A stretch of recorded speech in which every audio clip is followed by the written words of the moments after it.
Hop. Et du coup, bonsoir tout le monde. Nous accueillons Colin pour qu'il nous parle de Gipster.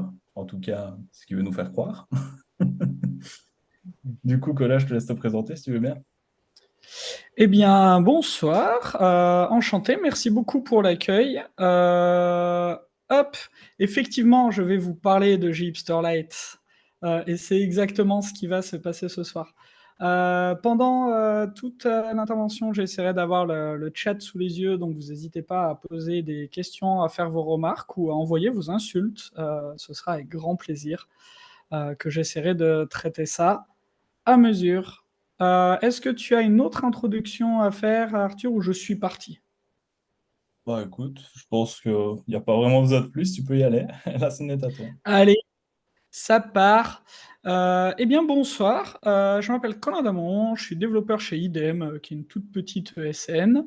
J'aime bien les trucs en DD. Je suis organisateur des Software Crafters Lyon. On organise un événement par semaine, toute l'année. Et sinon, j'aime bien la bière et le métal. Globalement, c'est les principales choses qu'il faut savoir sur moi.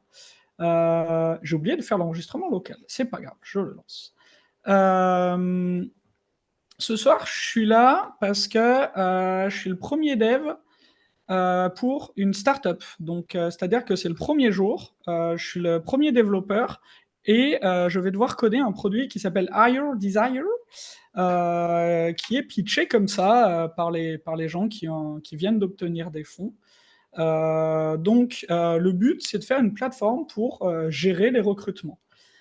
Et donc, les principaux trucs qu'ils ont vendus, qui leur ont permis de débloquer des fonds, c'est de traquer tout le process de recrutement, c'est d'avoir des dashboards unifiés, parce que vous savez, c'est une startup, il faut des dashboards unifiés. On ne sait pas trop ce qu'il y a dedans, mais c'est important pour les pitchs. Ça permet de débloquer des fonds.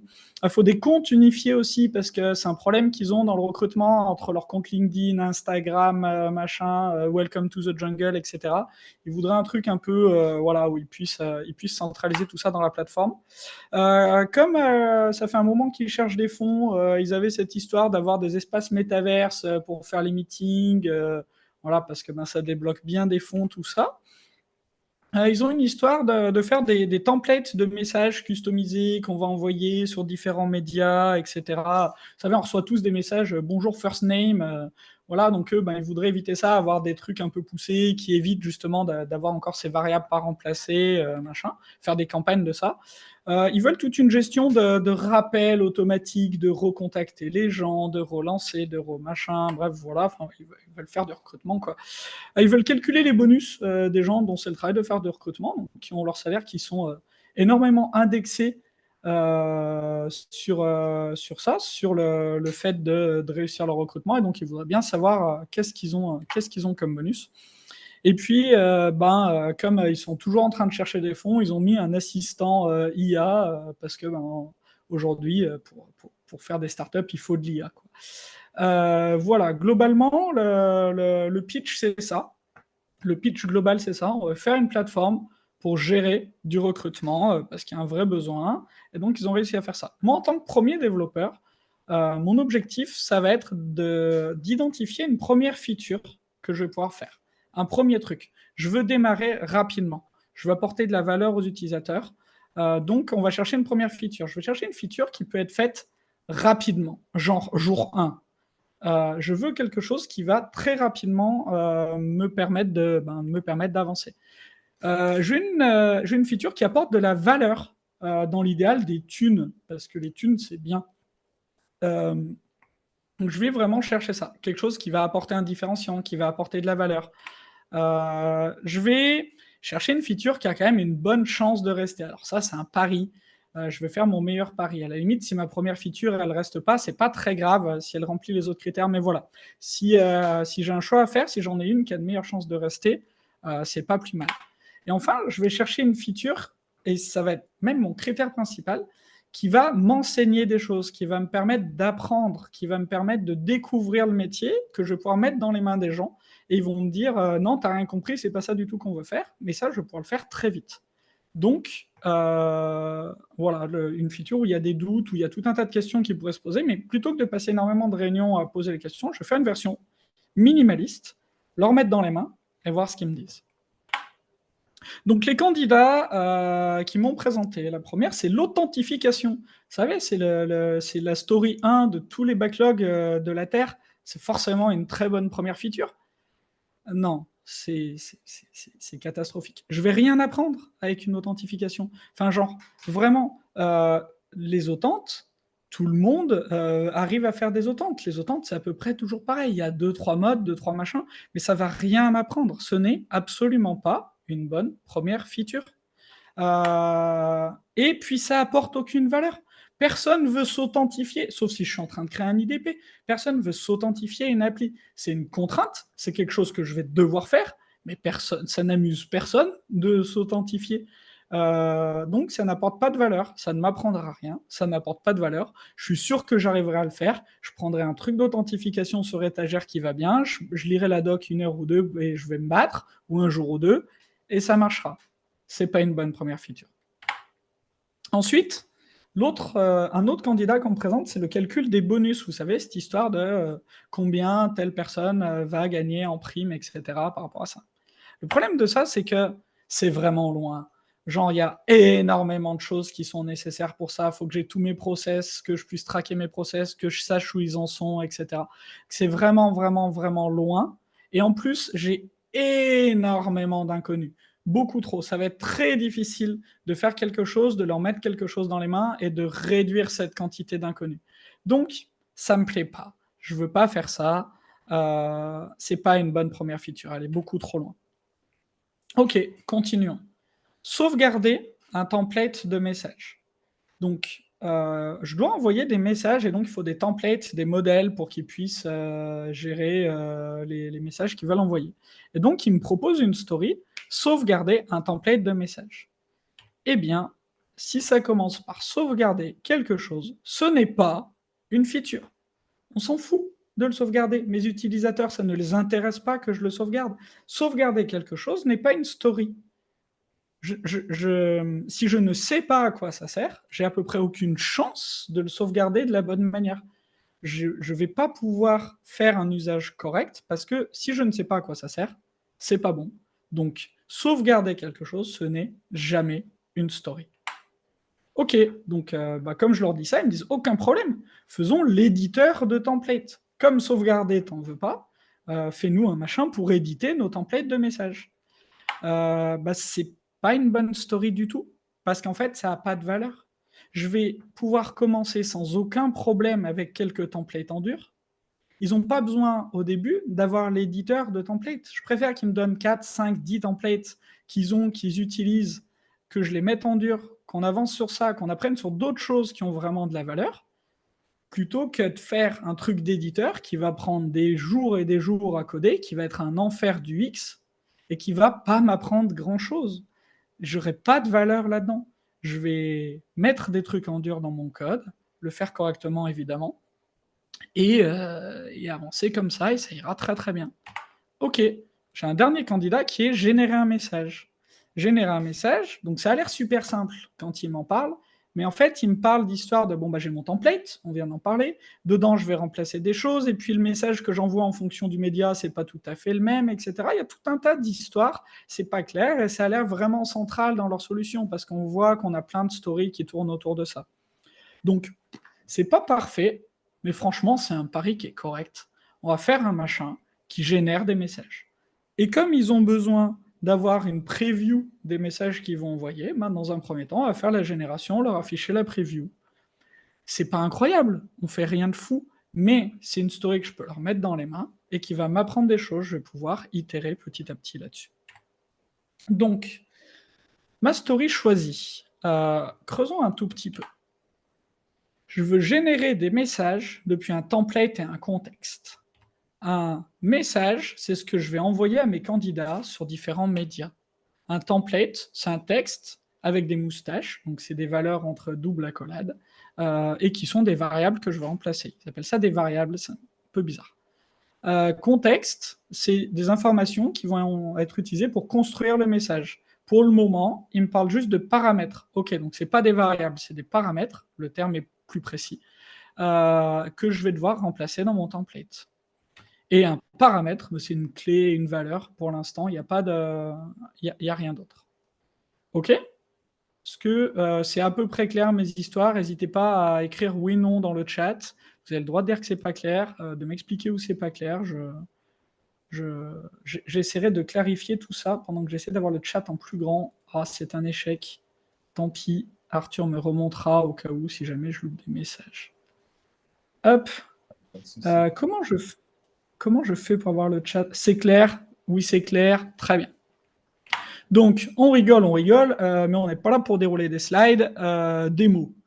Démo, je suis sur mon repository Gipsterlight, donc c'est mon clone de Gipsterlight. Je démarre mon Gipsterlight.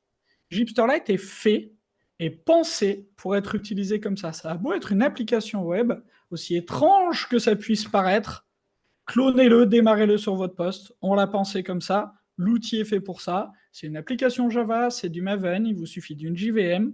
Il y a tous les wrappers qui vont avec.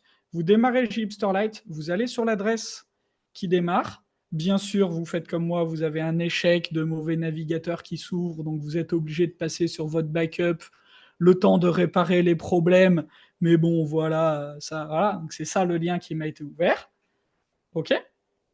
Et donc là, j'arrive sur un des écrans de Gipsterlight. Donc on a le mode comme ça avec plus de doc, bref, pas très intéressant. Il y a cet écran-là aussi où je vais pouvoir directement appliquer mes modules. Donc Gipsterlight, j'ai une mécanique de module, un système de modules. Chaque petit carré ici, c'est un module et j'en ai voilà une petite centaine qui sont disponibles sur la version open source. Ce que je vais vouloir faire pour faire mon appli, c'est que je vais sélectionner le module qui m'intéresse. Par exemple, ici, je veux une appli Java de base. On voit qu'il a réussi à me reconstituer le reste du graphe. Il y a des cas où il n'y arrivera pas parce que des fois, je dépends d'un plus gros carré, qui sont ces carrés bleus ici. Et ça, c'est une feature. Et dans une feature, en fait, les modules se remplacent pas l'un l'autre. C'est un seul module d'une feature. Typiquement, faire du Angular, du React et du Vue dans la même appli, c'est un peu bizarre. Donc, vous allez faire soit l'un, soit l'autre, soit l'autre. Ça sert à ça, les features.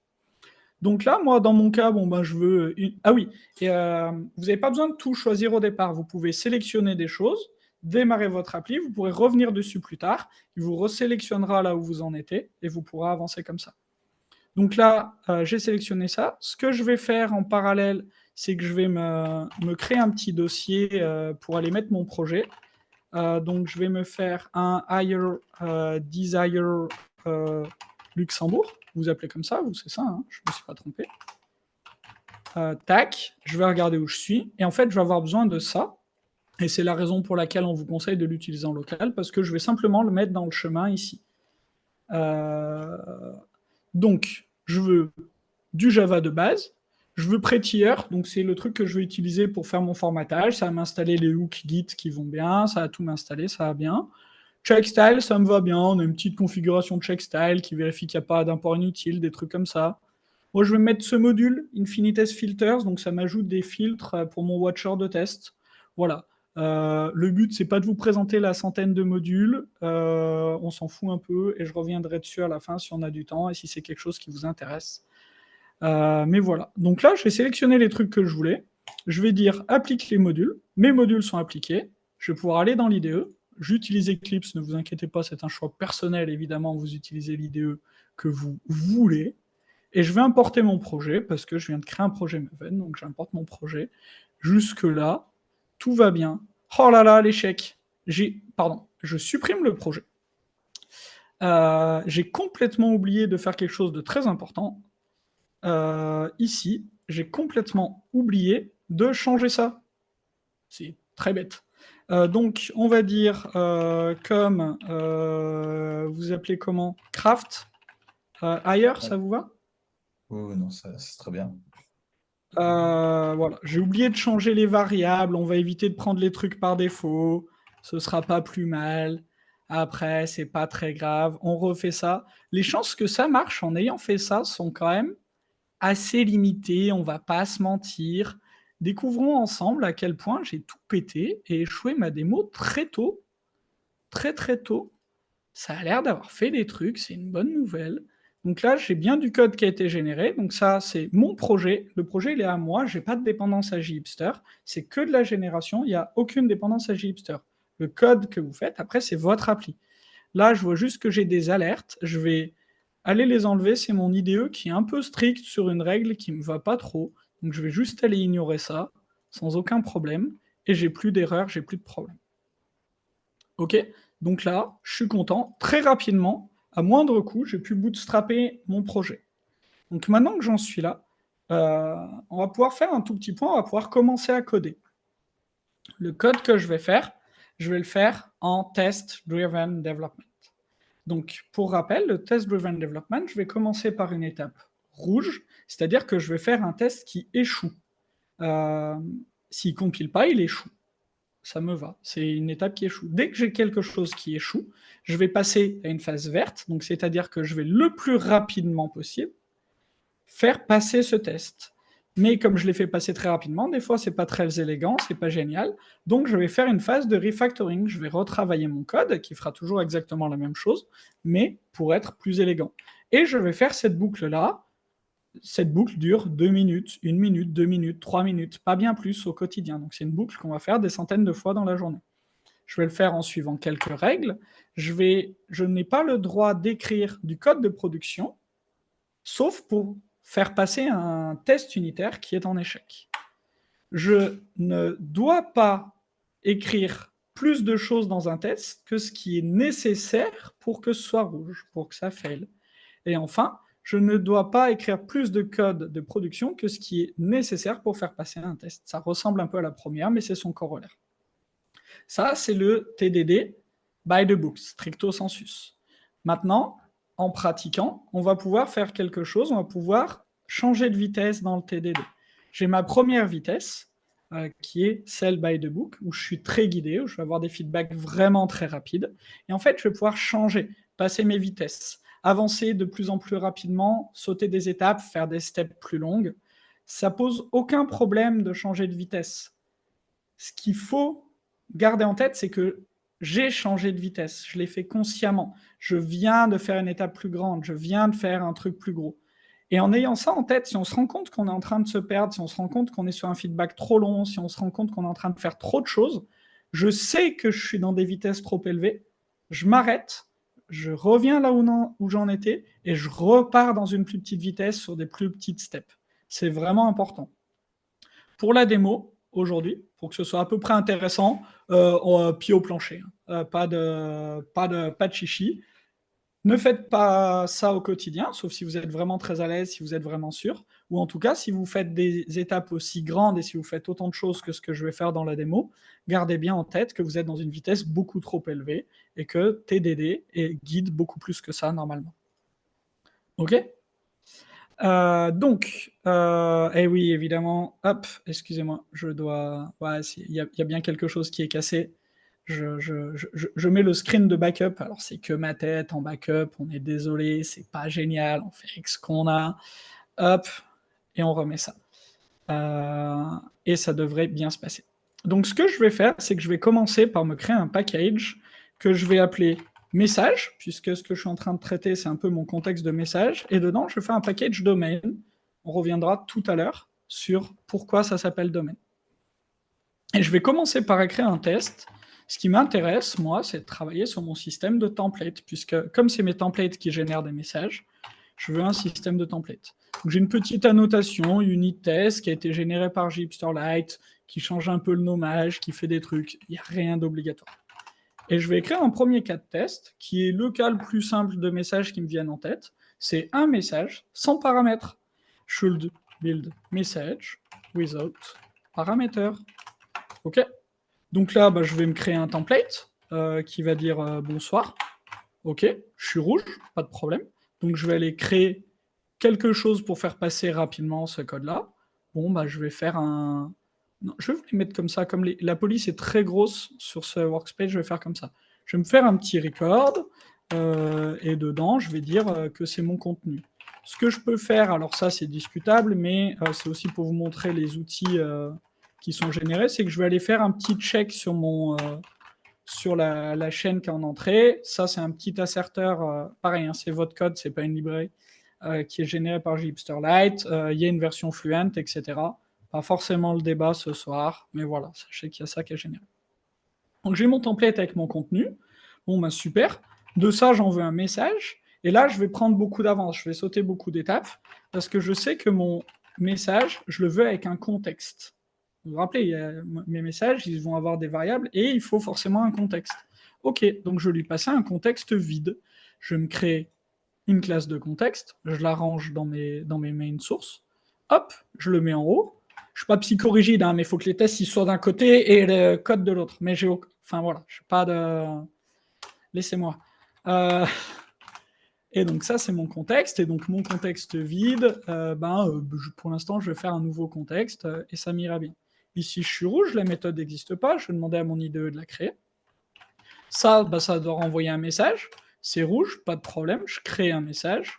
Et ici, je vais me faire un petit record de message. Je vais l'appeler value. Donc là, ce que je suis en train de faire, c'est juste d'essayer de modéliser ma spec. Hein. J'ai ma spec qui me disait mon template crée des messages depuis un template, un contexte. Ok, pas de problème.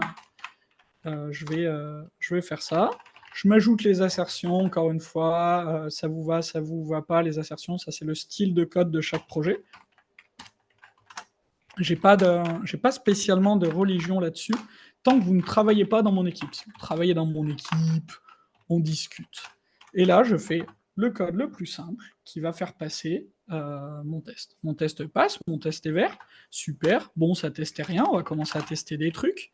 On va se dire que mon message, ici, allez, s'il te plaît, l'IDE, il y a des gens qui te regardent là, fais un effort. Voilà, sois gentil Eclipse. Mon message, pour l'instant, ça doit être bonsoir, tout simplement. Est-ce qu'on est d'accord sur ça? Donc là, mon runner de test, il lance mes tests, ça s'affiche ici en bas que mon test est rouge, et ça s'affiche ici comme une erreur de compilation. Il me dit bien que ça doit être le message bonsoir, mais je ne l'ai pas. Je saute, je saute un peu des étapes, hein, toujours, mais je vais créer un nouveau message avec mon contenu, mon test passe, mon test est vert, je suis content, je peux passer à mon étape d'après. Ok? Mon PC est en train de mourir. Je n'aurais jamais dû lancer Zoom sur Firefox. Nous verrons s'il y a une déconnexion. Je vois la température qui monte, qui monte, qui monte. Bref, mon premier cas de test passe. C'est assez peu intéressant pour mon métier, mais ce cas de test m'a permis de mettre en place toute ma logique. Donc, ensuite, je vais dire should build message with parameters. Et donc, encore une fois, je veux sauter plein d'étapes, tout simplement pour que ce soit un peu plus intéressant pour la démo. Donc, on va dire bonsoir name, bienvenue à location. Ok. Voilà, ça peut être c'est un message. Je veux vérifier que j'arrive à remplacer des choses. Donc là, je veux en construire un message, sauf que cette fois, je ne vais pas du tout avoir un contexte vide, mais je veux me construire un contexte avec les informations qui m'intéressent. Donc name, moi je m'appelle Colin. Et location, Luxembourg. C'est pas mal. Ah, si j'arrive à taper ça après, c'est un peu ce qu'on appelle le problème, quoi. Ok, une fois que j'ai ça, je peux construire mon contexte, pas de problème. Je vais reformater un peu tout ça, je vois que j'ai des trucs qui ne marchent pas de souci, je vais venir faire passer ça. Ici, je vais vouloir un context builder. Oh, ça c'est l'échec. Je vais vouloir un context builder qui bien sûr n'existe pas. Je vais déclarer ma classe dans le même fichier, comme ça me permettra de faire des petits tricks rigolos. Je vais créer mon context builder, je peux mettre un petit constructeur privé pour forcer les gens à passer par la static factory. Ok, j'avance petit à petit. Si mon put il marche pas de problème. Ça renvoie un context builder. Comme ça ici, je peux renvoyer this. Ici, c'est clé valeur. Voilà, donc je design gentiment mon API. Et ici, mon build, il marche pas. Ça, je veux que ça me renvoie un contexte. Donc, je vais renvoyer un nouveau contexte en passant mon builder en paramètres. Voilà, donc là, je peux mettre mon constructeur privé. Comme ça, il n'y a que mon builder qui a le droit de construire ma classe. Ici, j'ai cassé quelque chose, parce que ça n'existe plus. Donc, je vais simplement redemander à un builder de faire mon build. Je suis de nouveau vert. Donc là, je peux refacto, malgré le fait que j'ai pas encore d'assertion. Mon test n'est pas très lisible. Donc je vais m'extraire une petite méthode de ça. Je trouve ça intéressant. Voilà, je trouve ça un peu plus lisible comme ça. Et donc, ben, de la même manière, je vais pouvoir aller maintenant asserter mon message. Puis à un moment, il va falloir faire un vrai algo, quoi. C'est un peu le... Allez, hop, c'est un peu le problème de cette histoire, c'est qu'à un moment, il faut travailler, ce qui m'embête pas mal, hein, de manière générale, par principe, quoi. Bienvenue. Donc là, c'est plus ma faute hein, si ça marche plus, etc. Vous êtes tous responsables des bugs. Ça peut pas être moi le responsable des bugs. C'est un peu lâche, mais voilà. À partir de là, c'est plus moi. Ok, ça fonctionne pas. Mon test passe. Bon, mon test passe pas parce que, ben évidemment, mes trucs sont pas remplacés. De toute façon, j'ai des to do dans tous les sens, donc les chances que ça marche sont quand même assez faibles. Ici, ce que je voudrais faire, c'est demander à mon contexte de me donner les paramètres qu'il a. Donc, ben, je vais lui dire, OK, donne-moi les paramètres. Je vais remonter cette méthode qui n'a rien à faire là, qui doit être rangée là. Toujours pareil, hein, je ne suis pas psychorigide, laissez-moi. Et ça va me renvoyer un stream de paraméteurs. Paraméteur n'existe pas de problème, je vais le créer. Paraméteur, bon ben c'est clé valeur. Pareil, hein, ça c'est ma spec. Voilà. Je vais me faire mon petit contrôle dans le constructeur. Tout va bien. N'hésitez pas à poser des questions. Si c'est trop lent, trop rapide, je peux changer de rythme sans aucun problème. C'est comme vous voulez. Hop. Et à remonter les questions. Et si j'en loupe, Arthur, n'hésite pas à me le dire. Ou quand vous Je voyez que je n'hésiterai code des pas. bugs. Quand vous voyez que je code des bugs, surtout, faut me le dire, quoi. Ok, donc on va se faire un parameters qui est une collection de paramètres. Voilà, donc là, ben, mon constructeur il est cassé parce que comme c'est final, il me dit ce serait vachement bien de l'initialiser. Encore une fois, hein, je saute énormément d'étapes pour que ce soit un minimum pas trop chiant. Voilà. Hop, donc là, bah, ce que je vais faire, c'est que je vais vouloir des parameters dans mon builder, mais comme il y a une histoire de put, donc avec la déduplication et des machins comme ça, ben ici, je vais le stocker dans une map. Donc une map, c'est un dictionnaire en C#, et ça doit être map dans à peu près les... Ouais, c'est soit map, soit dictionnaire, voilà, c'est une structure qui associe des clés à des valeurs. Rien d'incroyable. Hop, donc là, ben, j'ai bien mes parameters. Ici, évidemment, ça ne marche pas. Il va falloir faire une transformation de ma map en collection de paramètres. Pas de problème. Je vais convertir mes entries en paramètres. Mon stream, j'en fais une liste. Ça, j'ai gagné. Mon test passe toujours pas parce qu'en fait, ben, ici, il faut que je fasse des trucs, quoi. J'ai avancé sur ma classe contexte, mais j'ai beaucoup de choses à faire sur ma classe template. Donc, je vais pouvoir dire, une fois que j'ai ça, une fois que j'ai mes paramètres, bon, bah là, c'est assez facile, c'est une réduction. Je vais partir de mon contenu. Et ensuite, ben, je vais réduire mes paramètres. Je vais remplacer mes différents paramètres. Donc ça, c'est un truc bizarre de Java. Il y a une signature un peu bizarre. Alors là, c'est le moment où, bah, en fait, je me rends compte que faire un live coding dans une démo où il faut écrire des regex, c'est peut-être pas l'idée du millénaire, mais c'est pas très grave. Je vais me faire une petite regex pour aller choper ma clé. Je sais pas si vous avez vu, mais j'ai un peu triché. J'ai un test qui a pas les bons espaces autour des moustaches, donc qui va gérer ça comme il faut. Et donc là, je vais prendre mon paramètre value. Voilà. Et là, c'est un truc bizarre, une subtilité de Java. Je pense que ça a très peu d'intérêt que je l'explique. Donc, on va passer outre. Ce que je vais faire, c'est que le résultat de ça, je vais le mettre dans une variable. Je vais renvoyer ma variable, prier, et mon test passe. Ça, c'est quand même le coup de bol, quoi. Parce que là, je suis sur une set. Encore une fois, ne reproduisez pas ça chez vous. Cette cascade est réalisée par un professionnel, c'est-à-dire que je gagne ma vie en faisant ça, mais je fais jamais d'étape aussi grande en vrai. Surtout, ne faites pas ça. C'est pour la démo, que ce soit un tout petit peu interactif, un tout petit peu pas trop chiant, et que je puisse raconter d'autres choses. Ce n'est pas une présentation sur TDD. Donc maintenant que j'en suis là, je vais quand même refacto un peu, parce qu'il ne faut pas déconner, respectons-nous. Voilà, ça c'est une key regex, c'est pas mal. Voilà, ça je peux dire que c'est replace parameter. Qu'est-ce que ça me dit? Donc, contexte parameter, depuis mon content, je replace mes paramètres ici, le keep first, la petite subtilité de Java. Ça, je peux me faire des petites constantes, ce sera un tout petit peu plus lisible parce que les regex, ça a quand même assez peu de sémantique. Donc, on peut faire ça, c'est pas magique, mais c'est un peu mieux, et dans le temps que je me suis donné, etc., c'est pas mal. Je suis plutôt content de mon code, et là, j'ai un bout de code qui fait des choses, qui a quand même un peu de logique, qui est un début de quelque chose. C'est absolument pas parfait, c'est absolument pas terminé en termes de feature, mais c'est déjà un début de quelque chose. Je peux déjà itérer là-dessus. Donc c'est bien gentil, ce petit bout de code-là, qui est du code, c'est juste du Java, littéralement du Java vanilla, j'ai absolument aucun framework, j'ai rien d'autre, je n'ai fait que du Java. C'est bien gentil, mais ça, faut en faire une app, quoi, parce qu'on va vite s'ennuyer avec du bout de code Java.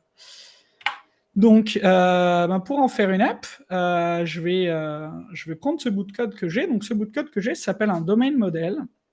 Moi, j'appelle ça un domain model. Donc, c'est une modélisation de mon code métier. J'ai essayé de mettre au maximum des choses qui parlent pour mon métier. Je vais essayer au maximum de ne pas mettre de bruit technique, d'avoir quelque chose qui a une complexité qui est très proche de la complexité du métier que je suis en train de résoudre. Et ce domaine modèle, bon gré mal gré, je vais vouloir l'exposer sur les internets, tous, il va probablement avoir besoin d'interagir avec des trucs et des machins, des fichiers, des bases de données, des mails, que sais-je, probablement d'autres trucs sur d'autres internets. Donc pour faire ça, pour exposer sur les internets, je vais mettre en place ce qu'on appelle des adapteurs primaires.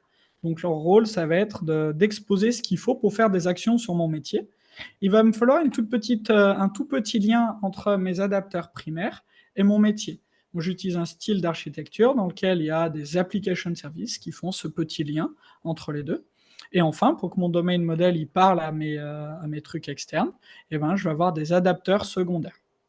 Globalement, ce flux d'exécution et ce truc-là, c'est une architecture qu'on appelle port et adapteur ou architecture hexagonale. Je ne sais pas trop pourquoi on appelle ça architecture hexagonale. Bref. Et donc, c'est une architecture dans laquelle les dépendances vont de l'intérieur vers l'extérieur. C'est-à-dire que mon domaine modèle ne dépend de rien, vraiment de rien. J'ai pas de code de framework, j'ai pas de trucs compliqués, j'ai du code vanilla de mon langage, je peux accepter une lib ou deux, mais vraiment toute petite. Il ne dépend de rien, et tout dépend de lui.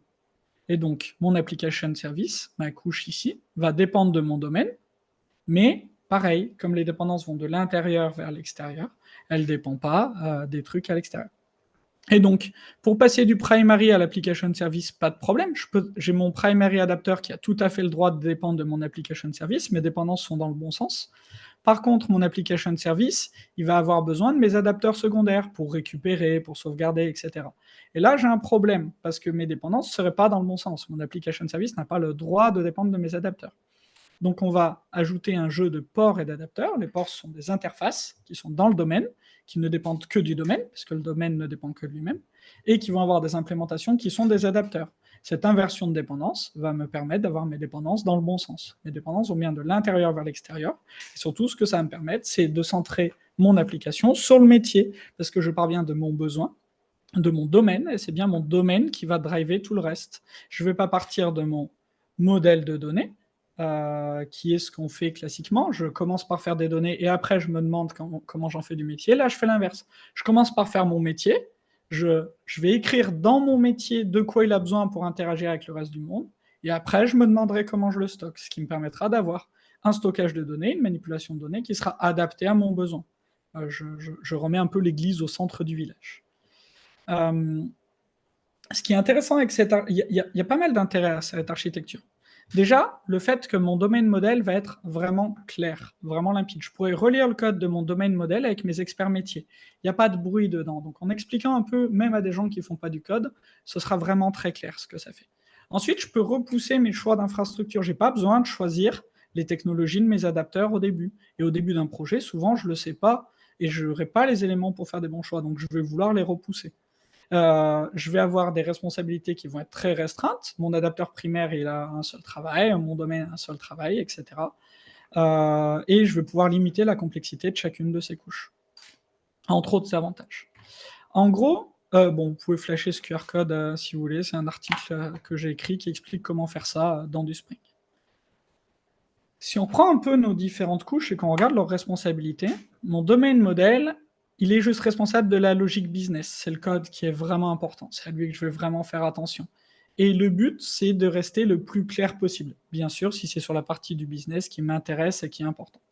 Je vais pouvoir le coder uniquement avec des tests unitaires qui ont un feedback extrêmement rapide et qui sont vraiment confortables pour travailler au quotidien. Mon adapteur, mes adapteurs primaires, leur objectif, c'est de fournir des usages très clairs. Si je suis en train de faire du back, c'est de fournir des jolies API. Si je suis en train de faire du front, c'est eux qui vont avoir les composants de mon framework front, Angular, Svelte, React, Vue, bref. C'est là-dedans que je les avoir. Et le but, c'est d'exposer quelque chose qui soit très clair pour les personnes qui vont utiliser mon service. Je vais les tester avec des tests de composants. Donc ici, un test de composants, c'est absolument pas au sens front. C'est un test de composants au sens, ça va traverser toutes mes couches. Je vais éventuellement avoir... pardon. Hop, j'arrive vraiment pas bien à lire les messages. Hop, tout va bien. Merci. Je vais vraiment... je peux avoir, par exemple, une base de données, si je vais démarrer un Postgre avec un test container, je peux démarrer un Kafka si j'ai envie, je peux faire des choses comme ça. Mais si j'ai des services tiers, je vais les moquer, mais je vais traverser toutes mes couches. C'est un test qui teste l'orchestration de toutes mes couches. Il est vraiment essentiel parce que mes cas métiers, ils vont être là-dedans. Personnellement, je les écris avec Cucumber et du Gherkin, et ce que je décris là, c'est des choses que je vais définir avec mes experts métiers. Hop. Et je vais aussi avoir des tests unitaires dans mes adapteurs primaires. Ça va être essentiellement pour tester des mappings, parce que les mappings, c'est pénible, mais c'est quand même important. C'est très facile de faire des bugs dans les mappings, et les mappings, ça se teste très très facilement en unitaire, donc j'ai des tests unitaires pour ça. Ensuite, mon application service qui est responsable de la gestion des transactions. Je suis en train de me rendre compte du temps. On a commencé en retard un peu, c'est ça, hein? Ouais, je n'ai pas mis de chrono. Je dirais oui, à peu près 4 minutes en retard, si ça peut t'aider. Ok, parfait. On a cette gestion, donc l'application service qui est responsable de la gestion des transactions. C'est autour de ces méthodes que je vais avoir des transacts. C'est le point d'entrée pour vérifier mes autorisations. Est-ce que tel user a droit de faire telle opération sur telle donnée? Et une orchestration très simple de mes layers. Il est testé dans 99% des cas uniquement avec les tests de composants, sans test dédié. Et il y a de très très rares cas où je vais avoir besoin d'un test unitaire, mais c'est vraiment à la marge. J'hésite de l'enlever de ce slide tellement c'est perturbant, donc je ne vais pas en parler. Et mon adapteur secondaire, son objectif, c'est d'interagir avec des trucs externes et de le faire le mieux possible. Il est testé avec les tests de composants, avec des tests unitaires pour les mappings et avec des tests d'intégration. Ici, un test d'intégration étant mon code qui parle à un autre bout de code. OK? Donc, une fois que j'ai ça, une fois que j'ai pris mon code métier et que j'ai mis une architecture autour, donnez-le à vos users. Genre vraiment, je suis très sérieux. Cette première feature qui vous semble trop petite, faire pas assez de choses, qu'est-ce qu'on va en faire? Vous la rendez disponible, vous en faites un écran, vous en faites un service, et vous la donnez aux users. Sur un environnement de prod dans l'idéal. Si pour plein de raisons vous ne pouvez pas, approchez-vous de la prod le plus possible. Mettez-le dans les mains des gens et demandez-leur de l'utiliser. Regardez ce qui se passe, prenez les retours, et c'est uniquement à partir de là où vous pourrez avancer et avoir les autres features. Mais mettez-le dans les mains des gens, et les features dont ils ont besoin vont vraiment vous étonner. Et en gros, une fois que vous en êtes là, vous avez votre feature, vous en avez honte de cette première feature parce que vraiment, ça ne fait pas assez de choses. Si la première feature que vous livrez, vous n'en avez pas honte, c'est que vous avez livré trop tard. Livrez un premier truc qui vous semble trivial, mettez-le dans les mains des utilisateurs, prenez des raccourcis, non pas sur la qualité du code, non pas sur la technique, mettez-le dans les mains des utilisateurs et apprenez à partir de là. Vous allez récupérer un vrai besoin parce que vos utilisateurs ils vont vous dire comment je fais ça. Pour l'instant, tu peux pas, mais demain, tu pourras parce que je vais le coder aujourd'hui et te le livrer. Ce vrai besoin, vous faites l'implème, vous le mettez en production et vous itérez. Pour pouvoir faire ça, il faut suivre les différentes approches et les différentes méthodes dont j'ai parlé, parce que votre code a besoin d'une propriété qui est essentielle, c'est que votre code doit accepter les changements. C'est-à-dire que je dois pouvoir changer sans entraîner de régression, en étant vraiment sûr que je ne vais pas entraîner de régression, et en vraiment, les gens vont changer d'avis. Ne vous énervez pas parce que les fonctionnels changent d'avis. C'est normal, on change tous d'avis. Personne ne sait l'appli qu'il veut. Acceptez qu'on va changer d'avis et donc livrer quelque chose de tout petit et laisser les gens changer d'avis. Que votre code soit fait, la principale propriété d'une architecture logicielle, c'est d'autoriser les changements, accepter le changement. Donc, faites des tests qui ne sont pas liés au détail d'implémentation, mais qui sont liés à la fonctionnalité, qui donnent un feedback rapide, qui vous donne une sûreté, une sécurité, une assurance que quand vous allez changer quelque chose, si vous avez cassé une fonctionnalité, vous allez vous en rendre compte rapidement, de manière automatique, et que vous allez pouvoir livrer souvent et petit en production et récupérer du feedback. Et vraiment, vraiment, vraiment, malheureusement, j'ai pas le temps pour des anecdotes, mais j'ai plein d'anecdotes sur ça. Vous allez avoir des features beaucoup plus pragmatiques et qui apportent beaucoup plus de valeur. Les features que vous imaginez, on peut tous imaginer des features qui demanderont 50 devs, il n'y a aucun problème, ça ne pose aucun souci. Par contre, de quoi ont vraiment besoin les gens, c'est souvent très surprenant et c'est souvent beaucoup plus facile à faire que ce que vous aviez imaginé. Donc, livrez, mettez-le dans les mains des gens et franchement, c'est tout. Ça a l'air extrêmement simple. Enfin, je le dis de manière extrêmement simple. J'ai bien conscience que c'est extrêmement compliqué. Il faut une excellence technique. Il faut pouvoir assumer ce qu'on fait.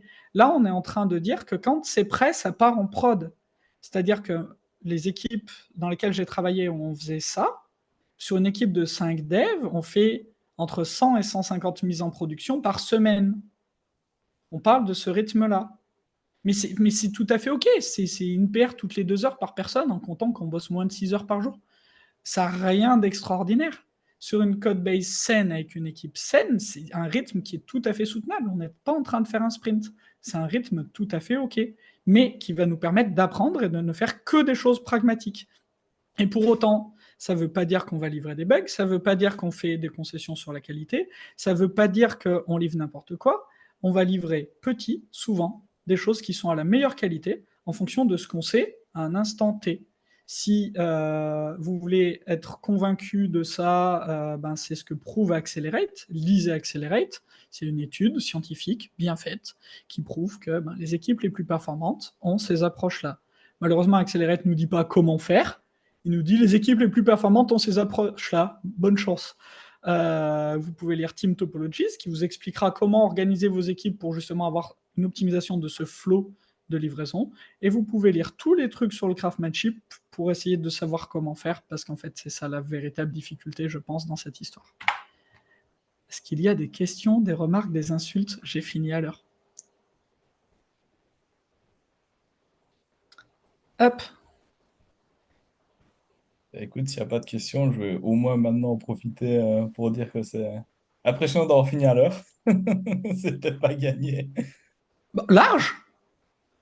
Garde 2 minutes d'avance. Ah, voilà, t'as une question, t'as une question. Ah. Ah, attends. Ah, il est tout petit ce chat. Terrible. C'était intense. Ok, ok, ok. Alors, attends, je n'arrive vraiment pas à lire la question. Je vais essayer de faire ça. Ah, ça y est. La question, mais est-ce que cela ne dépend pas aussi du client? Parce qu'il y en a certains qui veulent qu'on leur livre quelque chose très vite, mais qui ne nous donnent pas d'informations sur le domaine métier, parce qu'on attend la PO, etc. Dans ce cas, est-ce que l'authentification n'est pas une solution? Non. Moi, je vais refuser de faire la feature d'authent en première feature.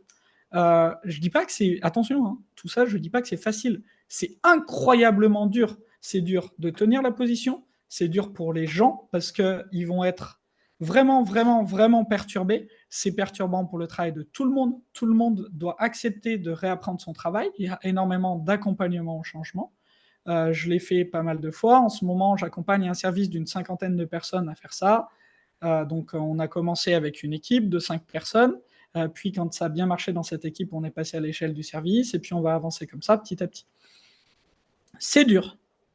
C'est dur, c'est dur, c'est dur. Mais c'est vraiment efficace. Genre vraiment, votre vélocité n'est plus comparable quand vous en arrivez là. Par contre, pour en arriver là, il y a des prérequis pour tout le monde, il y a des compétences à acquérir pour tout le monde. TDD, ça s'explique en un slide et 30 secondes, ça prend des années à maîtriser. Genre, littéralement. Pour être à l'aise en TDD, réussir à faire du TDD de manière efficace, passer de test first à TDD, comprendre la différence, c'est des années de pratique. Mais vraiment, c'est une pratique qui est incroyable. Et TDD, c'est un peu le ticket d'entrée côté dev, parce que derrière, il y a DDD, un peu là, c'est encore un autre délire. Je pense qu'une vie, ça ne doit pas suffire pour faire le tour de ça, mais c'est passionnant, c'est intéressant. Et de toute façon, même sans tout connaître, ça permet d'avancer. À Lyoncraft, il y a deux personnes de chez Enedis, donc le service que j'accompagne, qui ont fait un talk qui s'appelle du DDD chez Enedis. Pourquoi? Et eux, un de leurs gros apprentissages, c'est nous, on avait une approche d'ingénieur, on voulait tout comprendre avant de se lancer. Le problème, c'est qu'on ne se lançait pas parce que les trucs sont trop durs. Et un des gros changements qui a été apporté, c'est pas grave, on va lancer, on va avancer, on va apprendre. Et on va faire en fait, il faut faire la même chose pour les features. On va le faire pour les features et pour les pratiques. Il n'y a pas besoin de tout préparer pour commencer. Il suffit d'en connaître un petit peu et de se lancer, on apprendra en chemin. Ça marche pour les features et pour les pratiques. Vraiment, il faut avancer, il faut tenir son truc. Donc oui, ça peut dépendre du client, mais c'est aussi notre travail en tant que professionnel d'accompagner nos clients pour faire ce en quoi on est convaincu, ce qui nous va bien. On avait normalement jusqu'à 20h. Mon talk est fini dans les temps, mais est-ce que je peux prendre les autres questions, Arthur? Oui, non, non, bien sûr, on peut dépasser, il n'y a aucun souci. Allez, Surtout qu'elles sont euh, intéressantes, franchement. parfait. Quelqu'un qui arrive. C'était intense, c'était hyper dense, merci. Est-ce que c'était dense, mais quand même intéressant et compréhensible? Parce que c'est mon objectif, et c'est ça qui m'intéresse, donc je veux bien le retour Juste franc et avant ça, massif. si vous voulez vous démuter, il n'y a pas de souci. Je pense que vous avez la fonctionnalité pour le demander. Je vous démuterai. Sinon, je vais juste faire mon retour à moi. Je pense que le code allait vraiment très vite. En tout cas, peut-être pour moi à 20h, enfin 19h30, d'où la Ok, densité. Mais sinon, c'était vraiment compréhensible. cool. La vitesse du code, c'est toujours un truc un peu délicat pour moi quand je fais des démonstrations, surtout quand c'est des groupes que je connais pas. La difficulté, c'est qu'il faut pas que ça ennuie les gens qui sont à l'aise, que ça aille un tout petit peu plus vite que la zone de confort des gens pour pas qu'ils s'ennuient, etc. Mais si je vais trop vite, c'est dur. Et donc sur un mode comme ça où j'ai pas de feedback, c'est toujours un peu délicat de juger ma vitesse. Donc j'ai fait un peu un espèce d'entre-deux de ce que je fais habituellement, pareil, c'est un pari. Euh, Lorsque tu partages aussi régulièrement ton travail avec l'utilisateur, est-ce que celui-ci ou celle-ci découvre et fait évoluer son propre besoin? Évidemment, évidemment, tout le temps, tout le temps, tout le temps, on partage tout le temps. Si oui, évidemment que oui. Ah, j'avais pas lu la suite. Est-ce que tu considères que c'est compatible avec la méthode Agile Scrum? Ok. La réponse va être un peu longue. On va très clairement dépasser, mais celle-là, je prends la question. Je vais commencer par une anecdote sur est-ce que le besoin évolue. À ma société IDEM, à la base, on ne fait pas d'informatique. Mes collègues, elles font de l'accompagnement à l'engagement salarié. Globalement, notre travail, c'est de mettre en place tout ce qu'il faut pour que les gens se sentent bien au travail et s'en aillent pas. S'il faut faire du flex office, on fait du flex office. S'il y a des problèmes de management, s'il faut revoir des trucs avec des managers, on fait ça, etc. Donc globalement, mes collègues, leur travail, c'est ça, et une bonne partie de leur travail, enfin des missions qu'on a, c'est on arrive, on va poser des questions aux gens, analyser les réponses, et depuis ces réponses, faire des interviews, créer des ateliers. Bon, ok. Les questions qu'on envoie, on a un formulaire qui fait une petite centaine de questions qu'on va envoyer à des services complets, 50, 60 personnes. On va vouloir essayer de tirer des statistiques de ça. Et après, on va avoir des questionnaires plus courts, mais qui sont du suivi régulier. Et on va vouloir agréger les statistiques des petits trucs de suivi avec le grand formulaire. Ben, vous me croirez pas, parmi la terrachier d'outils de formulaires qui existent, il n'y en a pas qui permettent de faire ça, qui permettent de consolider des données de différents formulaires sur différents axes. Donc, on a décidé de faire le nôtre. Enfin, c'est-à-dire que c'est moi qui vais le coder, parce que j'étais le seul dev à l'époque. Et donc, évidemment, mes collègues, quand elles me parlent de ça, eh ben, il nous faut l'éditeur de formulaire. Première feature, il faut qu'on puisse saisir les questions. Et puis, il y a ces 17 types de réponses, de machin. Donc moi, bon, bah, c'est beaucoup du front, cette histoire. Ma passion pour le front fait que je me dis, oula, oula, oula, oula, oula. Vraiment, je peux avoir les questionnaires que vous avez actuellement pour voir. Ouais, ouais, mais le grand questionnaire, on l'a pas encore. Ça fait des mois qu'on y travaille, mais on n'est pas encore satisfait. Je dis, ok, je ne peux pas faire l'éditeur. Parce que ça fait des mois que vous y travaillez. C'est pas un truc qui change souvent. Il n'y a pas besoin d'éditeur. Je vais l'écrire dans le code. Donc j'ai fait un repository qui s'appelle in-memory template repository. Et puis quand vous aurez, ah, mais est-ce qu'on pourra le changer? Oui, oui. C'est-à-dire que je vais faire une PR, quoi. Puis ça relivrera en continu. Elle me dit, ok, c'est bon. Donc, elle continue de travailler au questionnaire. Moi, je commence à faire ça. Puis je fais le système qui, depuis un template, envoie un lien unique personnalisé à une personne et qui permet à la personne de remplir son questionnaire et à la fin d'avoir le truc. Je fais ça, et puis je l'envoie à mes collègues et on teste. Et puis en fait, ça va pas, le questionnaire, il va pas, il n'est pas adapté, il n'est pas découpé comme il faut. Répondre, c'est un enfer. On retravaille le questionnaire, on revoit le truc, on fait un tunnel de réponses pour qu'il n'y ait pas toutes les questions en une fois. On revoit les types de questions, on revoit vraiment les réponses, on revoit les choses. On imagine des questions qu'on pourra exploiter beaucoup plus facilement. Et on itère comme ça. Mais j'ai toujours pas fait l'éditeur de template. Puis on avance, on avance. Et puis on a un premier client qui utilise ce truc. Donc là, j'ai développé 4 jours peu près 5 jours. Donc j'ai une application déployée, elle est sur les internets, ça fait des trucs et des machins, ça sauvegarde des trucs et des machins, il y a un petit front, un petit écran d'admin qui permet d'envoyer des questions. Il est moche, hein, mon écran d'admin, hein. La liste des mails, c'est un texte arrière, et il y a écrit « Mettez un mail par ligne, s'il vous plaît ». C'est pas grave, c'est pour mes collègues. Ça leur va. Enfin, j'ai pas besoin de faire un truc plus fancy que ça. Elles mettent un mail par ligne, elles choisissent combien de temps doit durer la campagne, elles mettent un titre, ça génère des tokens JWT, ça envoie des mails aux personnes qui reçoivent le mail, qui répondent au truc. Par contre, c'est joli le truc de réponse parce que ça, c'est important, c'est pour les gens, on a payé un petit graphisme, ils répondent et voilà. Et donc, on récupère les réponses. Et donc, quand on faisait ça, je leur disais, ben, c'est quoi la prochaine feature? Quel est le prochain truc? Je leur dis par exemple, ajouter des gens aux campagnes et tout. Elle me dit, non, non, ça c'est sûr que non. Parce que vu comment on fait, en fait, on a une grande cérémonie de lancement et c'est pendant la cérémonie où on envoie. Donc on n'ajoutera jamais personne aux campagnes. Première réunion, j'ai 2 collègues qui y vont, elles envoient la première campagne. Oui, Colin, en fait, il y avait 6 absents du truc, on n'a pas voulu leur envoyer sans leur présenter. Il faut l'ajout. Elle m'avait soutenu quelques jours avant que jamais il y en aurait besoin. Mais c'est pas grave, j'ai dit ok, je vous fais la feature d'ajout. Et j'ai fait l'ajout. Et on a itéré comme ça. Pour exploiter, il y a une collègue qui me dit ouais, il faut que tu me fasses des stats regroupées par truc, par machin, un écran avec ça. Je lui dis mais pourquoi t'en as besoin, pourquoi? Elle me dit parce qu'en fait, moi je dois faire une restitution et c'est un PowerPoint. Je dis je vais pas te faire un écran, je vais te générer un PowerPoint. Ce sera plus facile pour moi d'organiser les données dedans parce que c'est des graphes. Et toi, tu auras juste à copier-coller les graphes, à les mettre à la charte du client et tout le monde gagne du temps. Et en fait, en le faisant comme ça, en l'ayant vraiment dans les mains des gens, on a vraiment, vraiment, vraiment les bonnes choses et on ne surconçoit pas. Ça, c'est pour la partie surconception. Je ne sais pas si j'ai répondu. Maintenant, pour la partie, est-ce que tu considères que c'est compatible avec la méthode agile Scrum? Scrum n'est pas une méthode agile.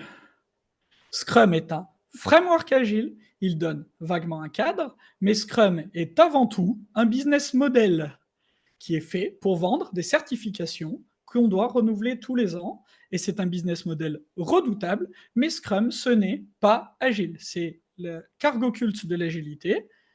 J'aurais pu dire il y a quelques années, c'est le plus beau cargo culte de l'agilité. C'est maintenant faux, il y a safe. Scrum n'est pas une méthode agile. Ça n'a rien à voir. Vous pouvez être agile et faire du Scrum, aucun problème. Par contre, c'est pas parce que vous faites du Scrum que vous êtes agile. La réciproque n'est pas vraie. Scrum, il y a des choses très bien dedans, il y a des outils que j'adore utiliser, mais ce n'est pas agile.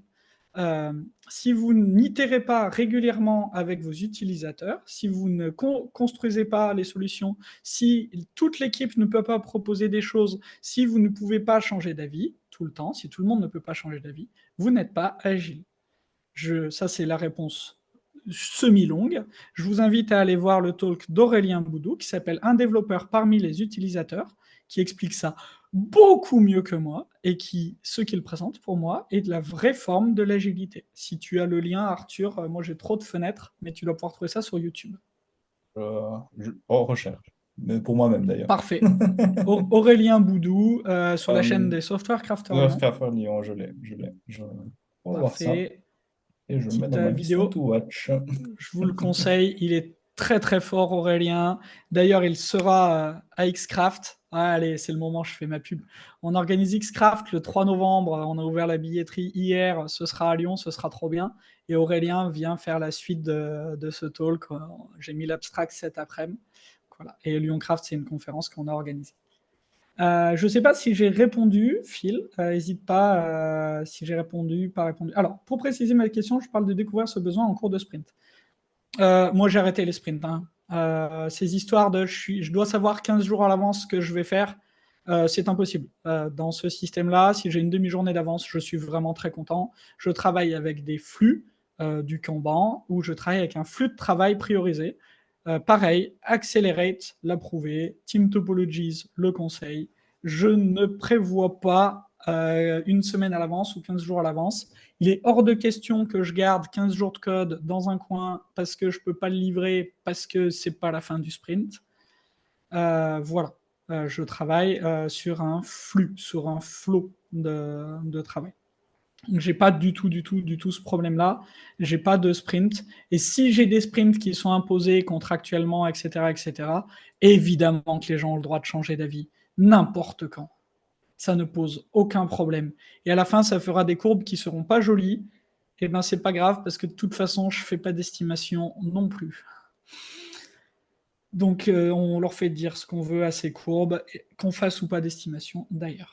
Je ne sais pas si je réponds. Je suis un peu agressif sur ces sujets. Il est tard, il faut que je me détende. Tout va bien. Je pense qu'il Je faut trouve ça certaines très bases vrai. pour pouvoir suivre. Hein?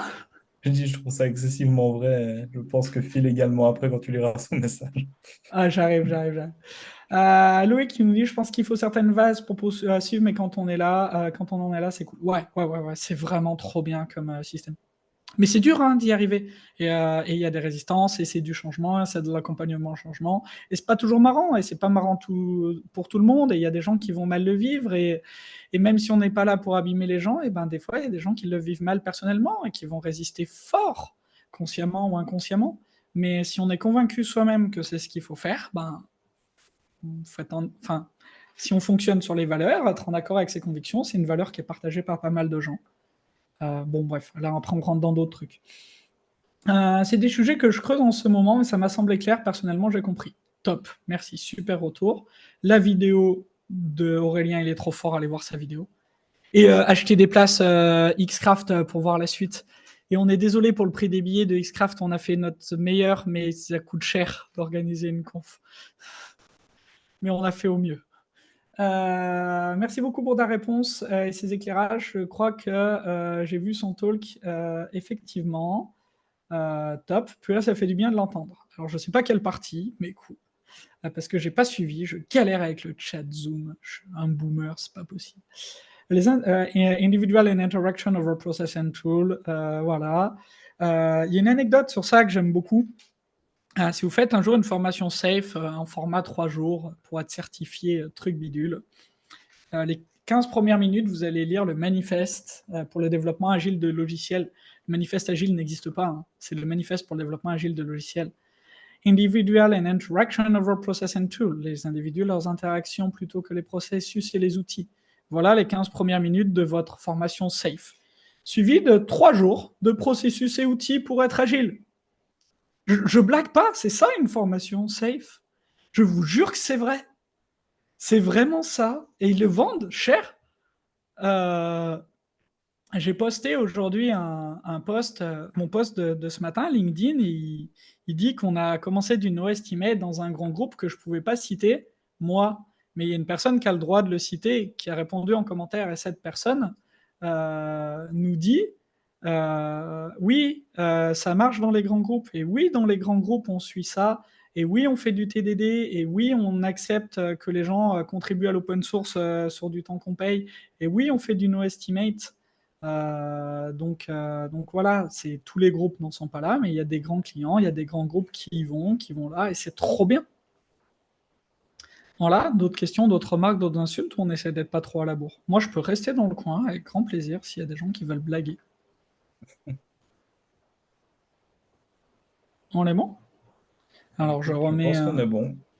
Je crois que j'ai ça, si ça intéresse des gens.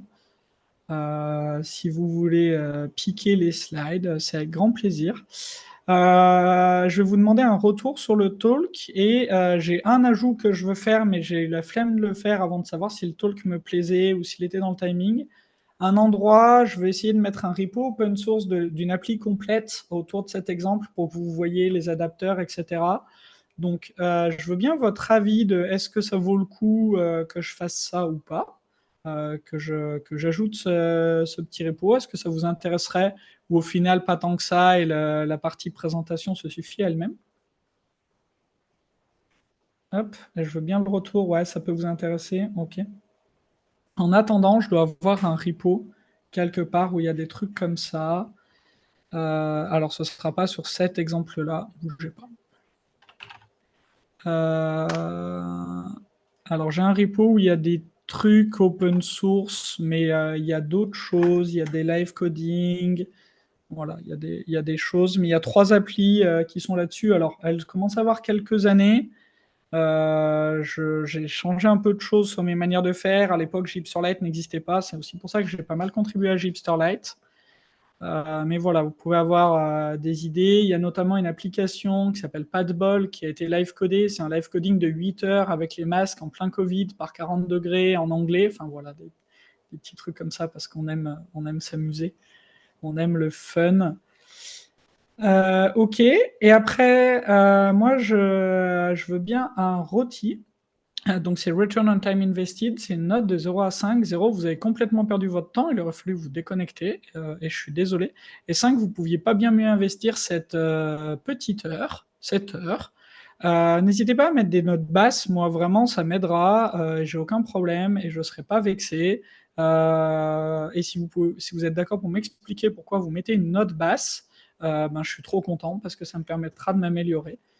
Voilà. Et je veux bien le rôtir dans le chat si vous êtes encore dans le coin. M'intéresse beaucoup, beaucoup, beaucoup, s'il vous plaît. Petite note de 0 à 5. Trop bien. Le chat remonte en haut à chaque fois qu'il y a un nouveau message. C'est insupportable. C'est voilà, 5 fois le. Ok, ok, ok. Très bien. Bon, bah écoutez, merci.